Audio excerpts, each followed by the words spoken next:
I have 3 Bigfoot stories for you. 2 are long and 1 is kind of short, but they're all great, and I hope you like them. All right, here we go.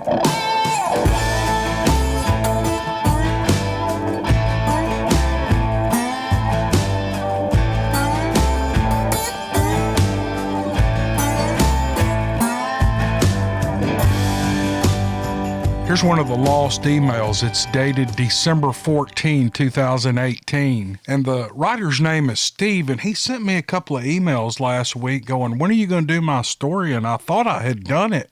I read it and I thought, man, that looks so familiar, but apparently I haven't. So, Steve, here's your story. My name is Steve, and my story takes place a long time ago in the winter of 1969. I was 7 years old when this happened. I remember when this happened because Bigfoot, Sasquatch, Grassman, the Wild Man, and the Yowie were not terms yet widely known, and I had not heard of it at all. The closest thing to the being or creature discussed here was the abominable snowman in the Rudolph the Red-Nosed Reindeer movie at Christmas time. My experience happened right before the Patterson-Gimlin film came out on the big screen. I remember my father taking me to the movies the summer after this experience happened, and the Patty film was shown as a double feature. So I think I saw the original production that Patterson-Gimlin put out way back then. It's cool to know that I saw the original at the movie theater. I lived in Chardon, Ohio at the time and had moved there from Pittsburgh, Pennsylvania. Chardon is a cold place in the wintertime, and it gets more snow than anywhere else in the state. I was very active and mischievous boy back then, probably the kind of boy whose mother prefers him to be outside as much as possible. The day was cold and clear. The snow was about a foot deep and it was crusty on top. It was loud to walk on, and sometimes the crust was so thick and hard that it would hold my 7-year-old body weight. Being somewhat stir-crazy this day, and I'm sure making my mother feel the same, I got dressed and left the house without any objections. I took off for the woods. It was my favorite place to be.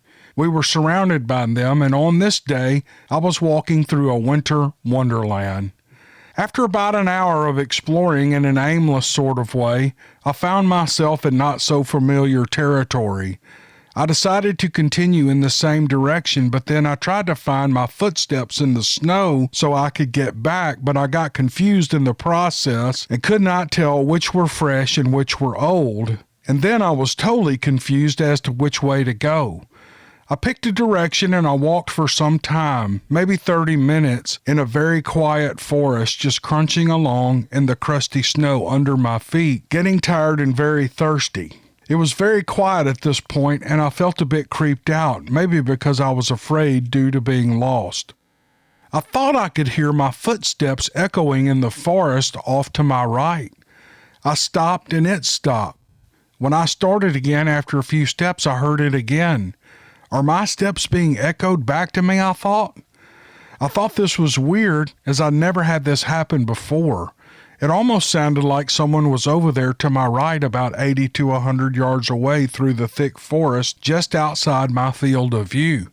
Or was that my steps from the crunchy snow being echoed back? I couldn't tell. But that had to be it. Then the reality set in that I was lost way off in these woods and I didn't know which way to go. It made me really nervous. I kept going in the same general direction that I had been going, occasionally stopping to listen. Whatever this thing was, if anything, it mimicked my steps almost perfectly. This had to be an echo, but I was 7 or 8 years old with exceptional eyesight and exceptional hearing. I decided to do some fake-out tests on this echo. So I started walking, and when I would hear the steps echo, I would stop immediately. I was very quiet, and I listened real intently. I swear I heard the steps continue on after I stopped a few times. But then I thought maybe my ears were playing tricks on me due to the ultra-quiet forest and the super loud crunchy snow. I did this about 5 or 6 times, and then I walked fast and hard for a long time, and I stopped abruptly. This time I heard it walk on several more steps than me. Matter of fact, it was a few more. It was not an echo. Now I had the feeling of confirmation and of dread at the same time. A weird feeling that makes a cold chill go down your spine.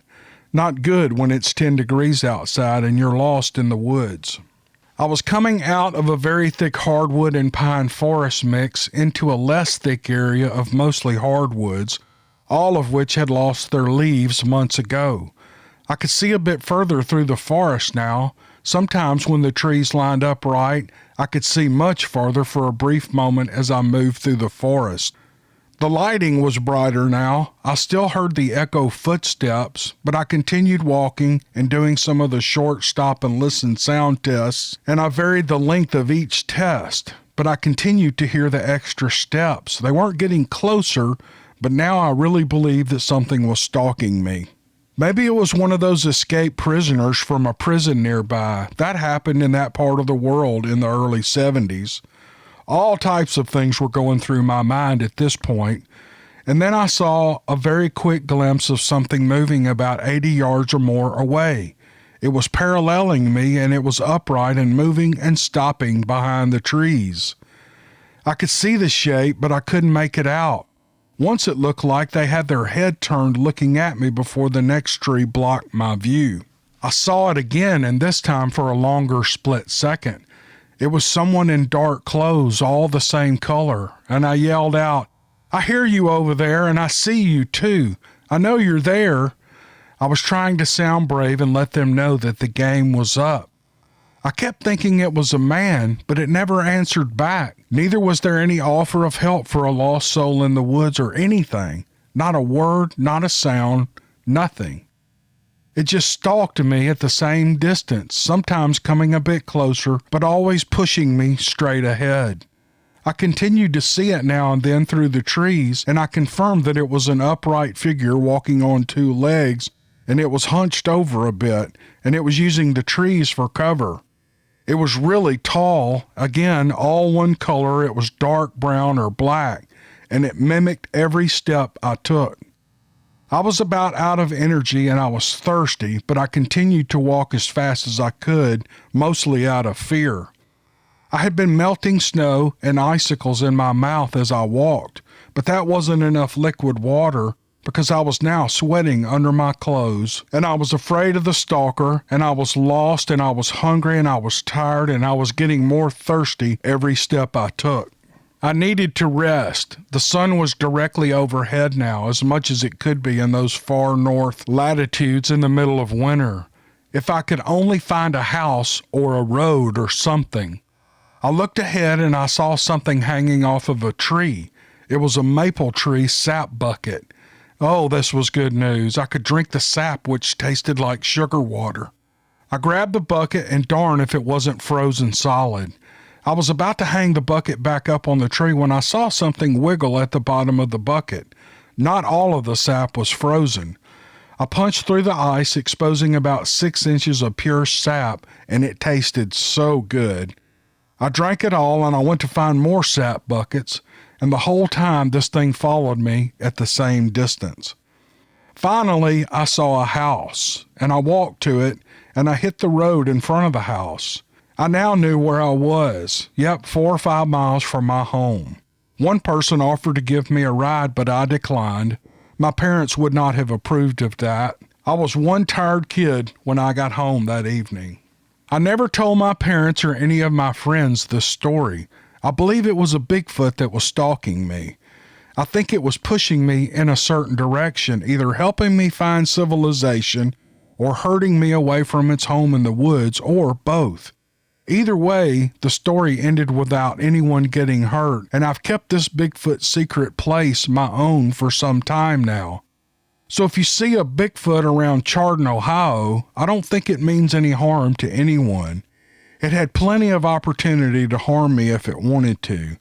It stayed hidden and maybe just curious as to who I was and what I was doing. I really don't know. A few years ago, I took up researching the subject, and I've learned many things and have heard many encounter stories, and I'm convinced that my experience was with a Bigfoot. It was long ago, and I have always remembered many details of this experience, because it was a bit frightening, and those kind of experiences rarely fade in your memory. I now live out west in Arizona, and I get to travel to some of the Bigfoot hotspots in the Pacific Northwest.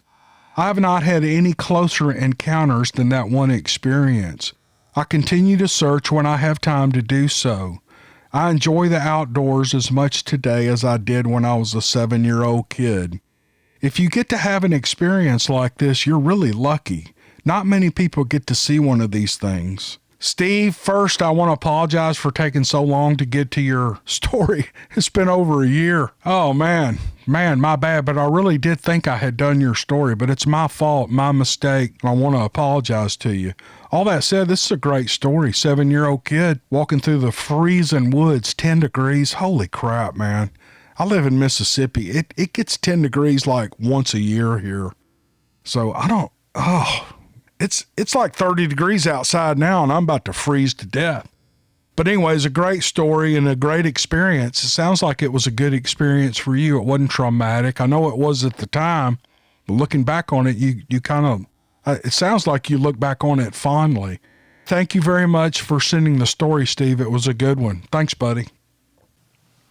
Here's a turkey hunting Bigfoot encounter.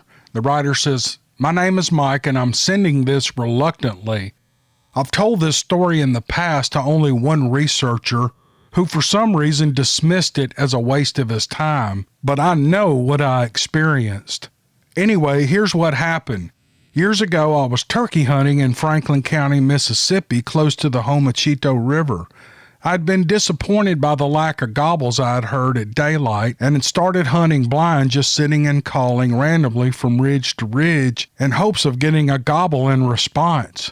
It was around 8 a.m. and I was sitting on the edge of a cutover just inside the wood line, and I was listening. Strangely, the woods were quiet and still, definitely not normal springtime activity, as usually everything in the woods was active at this time of year. I dozed for a moment, and I was awakened by what I thought was someone beating the crap out of a tree with a limb. This went on in intervals for about 15 minutes, and then I heard a growl or a moan, and then silence. I guessed whatever or whoever it was about 2 ridges over from me.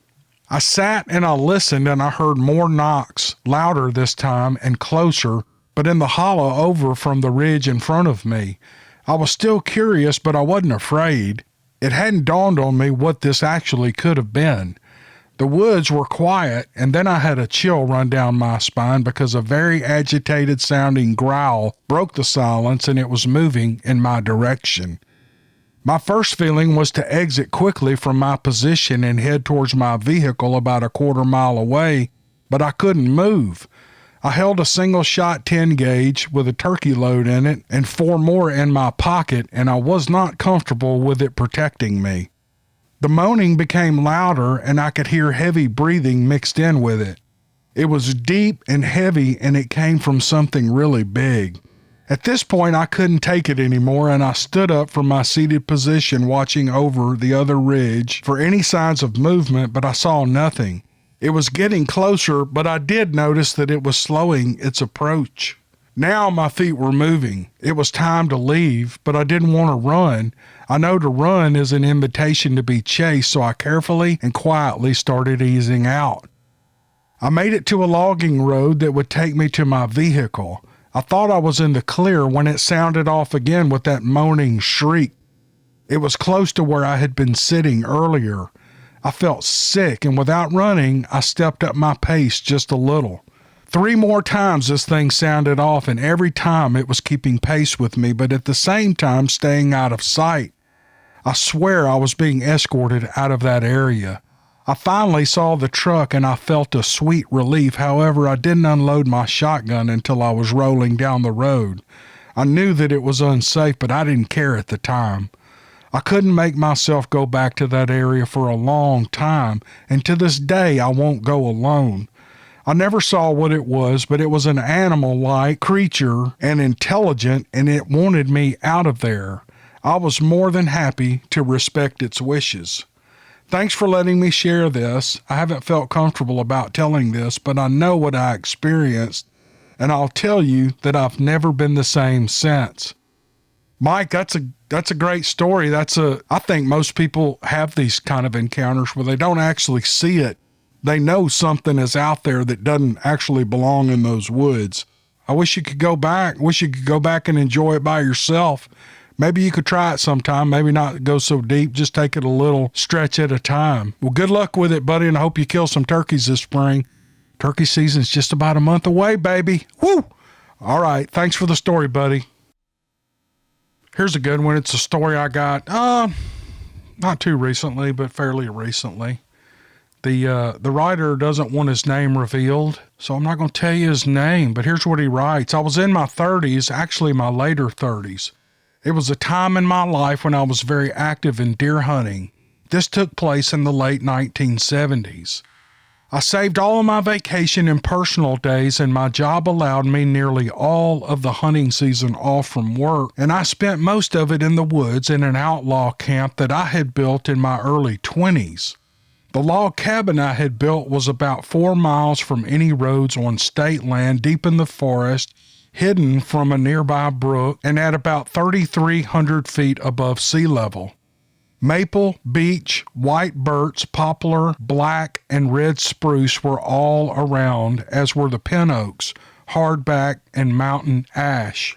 The cabin took me a long time to build, and there were many, many trips carrying heavy boards, roofing materials, shovels, rakes, axes, and a tin stove, and all the other things that made it comfortable.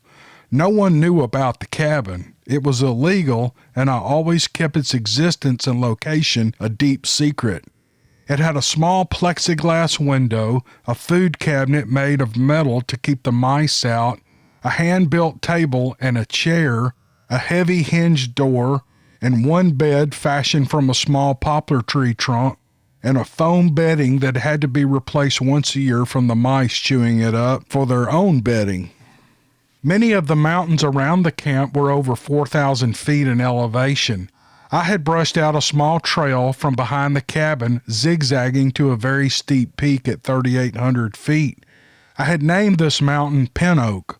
I loved climbing this trail early in the morning before daylight because I could slip quietly down the backside to the nosing on the eastern side, dotted with several steep ledges where I had a good view and I could move silently along the rocks. I had taken several deer over the years from this hunt. It was a difficult drag after the deer kill, but the area paid off really well with some really big bucks being harvested. When I had almost reached the top, I would slow down, looking all around. If there was no immediate action, I would take my day pack off and I would remove my undershirt and outer shirt, and I would spray myself with scent killer, and I would replace those shirts with fresh ones with no sweat. I would pack my sweaty clothes in a Ziploc bag and I would stuff them down into my pack and continue on very slowly, not working up any sweat, across the top of the mountain and down the backside, just still hunting at a snail's pace. An old hunter that I learned from when I was very young had told me many years earlier to take a step, to stop, and look around before moving again. He said that every step was brand new country, and I had learned to stalk prey very well using this technique. Sometimes I could take 15 minutes to walk 10 feet. I always called it my granny gear. One morning in particular, I had climbed the trail in search of a buck that I had named Hightail It. He got that name because every time I would get close to him, he would smell me, see me, or hear me, or in some way sense me being there, and he would hightail it out of there. Deer would bed down around the ledges in cover before daylight so as to be facing the east to catch the warmth from the sunlight as it rose. I had reached the summit of Pin Oak. It was at first light when I noticed the horrible smell of something dead. At first, it was just wafting in the air and would come and go, but within a few minutes I could smell it constantly. I thought I had come upon a dead bear. Live bears can smell awful, but this smell had to be a dead, rotten bear, or so I initially thought. If it was a bear that had been wounded and died here on Pin Oak, it must have been shot by a low-country hunter down in the valley floor area, because I was the only one who hunted above 3,500 feet. I had been hunting here many years and had never seen another hunter or any human tracks anywhere near this height of land. I cautiously stepped ever so slowly, looking from side to side and out in front of me. I even kept an eye behind me, wondering if the bear would come up behind me. Black bears would usually run from the scent of a human, but for a moment I thought maybe it couldn't catch my scent. This raunchy smell became more and more putrid and intense. Then, as an almost uncontrollable chill shot up my back, my neck, and my arms, I realized I had the powerful sense that I was being watched. Something was watching me. I already had my finger on the safety ready to quickly release it, and the Browning semi-auto 30-06 was ready for action. I just needed to catch sight of whatever it was and determine if it was alive and whether it was a threat. Then I heard a very low-pitched grunt. I wasn't familiar with this vocalization, but it was close, perhaps 15 to 20 yards. The small pines, about 6 foot in height, and the witch hazel brush kept me from seeing past a few yards. Lots of leaves were still on the scrubby beech whips too, and that added to the trouble that I was having seeing in front of me. I hadn't climbed down to the ledges yet, and visibility was hampered by a light, misty fog in the morning light. Usually I would reach the ledges as the fog lifted and there would be deer movement for the first hour or so of daylight. Well, my heart began to race. What was so near me and grunting? It wasn't like any bear grunt I had ever heard, and not like any deer sound either. Then I heard a few loud footsteps, and I mean loud. I pulled the rifle to my shoulder and I waited. My legs were trembling from standing so still for what seemed like an eternity, and then the steps were crashing away from me. I reasoned that if I hurried, I would see what it was and perhaps get a shot at a wounded bear. But I didn't want to harvest a bear, but I would put a wounded one out of its misery gladly. I had killed 8 bears in these woods over the years and 22 deer. The area was ripe with big game, which is what drew me to these mountains years ago. As I moved stealthily towards the footsteps, they increased in volume and speed as they quickly headed for the edge of the ledges. They were heading south. I had never seriously hunted in this particular part of the mountain, although I had often planned to. The grunts turned into a loud growl, finishing with high-pitched vocalizations at the end. My chest vibrated from the screech.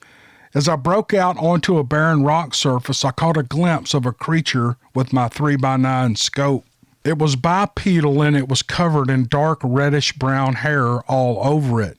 I would estimate it to stand 7 or 8 feet tall and be 3 or 4 feet or more across the back. It was very muscular. It slipped down the crevice in the rocks, and its arms were long, and it had to weigh 600 or 700 pounds or maybe more. It was huge. It disappeared down the ledges, and I ran over to the face of the outcropping that it had vanished behind. I stood there in complete shock, it seemed like for quite a while. I continued to shake and tremble. I was frightened out of my mind. What had I seen? How could something so big vanish so quickly? In the time it took me to run to the edge of the rock ledge, the creature had completely gone out of sight on a near sheer cliff face. I kept asking myself, where could it have gone? In a way, it looked human. It had run on 2 legs. When it looked back at me before disappearing over the ledge, it had a flat face with 2 dark eyes. It had a broad nose and looked to have fingers on its hands. They weren't paws like an animal, but they were hands.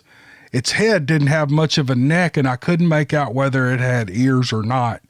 I believed it to be a female, as when it had turned back somewhat to look at me, I noticed it had hair-covered breasts. It kind of reminded me of an ape-like creature, but much bigger in size than any ape I had ever seen. I scanned the base of the ledges for quite a while, looking through my scope, and I listened carefully, but I couldn't hear a sound. I scoped all around, but to no avail. This ordeal was years before any internet, and I had never even heard of Bigfoot or Sasquatch creatures. I had never heard the word cryptid, and I surely didn't believe in ghosts either. I had no idea what I had just witnessed, but I was scared, and I headed back to camp in a hurry. As I sped down the steep trail to the camp, I wondered what it was and what it could have been doing on the summit. Was it passing through? Was it foraging for food? Did it have any young? Could there be a family of these creatures in these woods? I spent the day in camp wondering whether to cut my vacation short or to stick it out. Needless to say, I didn't sleep much that night. Every little creak of the cabin, the snapping of the fire in the wood stove startled me, and my eyes were wide open, and the rifle was leaning against the wall at my bedside. On the following morning, I struck out at camp elevation and headed south, and I worked my way around to the base of those ledges. It was new country to me, as I had stayed away from it for years because it was so thick with spruce saplings and hemlock blowdown. I worked my way through the slash, being as quiet as I could. When I got to the base of the ledges, I took a rest. I watched from a concealed cover for at least a half hour before moving again and resting at another well-hidden spot under the rock cliffs.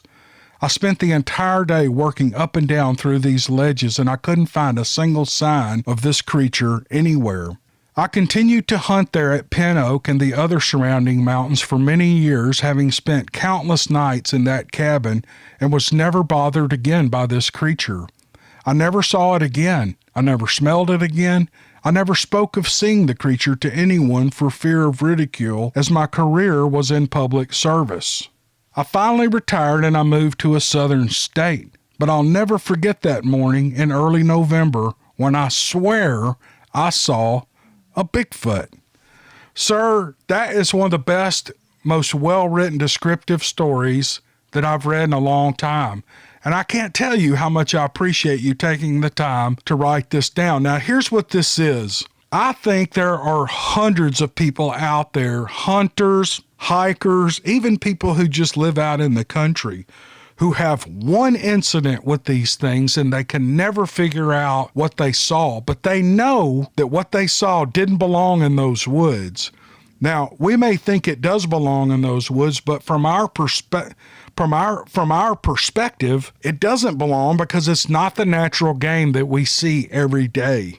And I just think this is just one of those typical experiences that, I don't know, brings a man's imagination to the forefront for the rest of his life and actually gives him something pretty cool to think about through the years.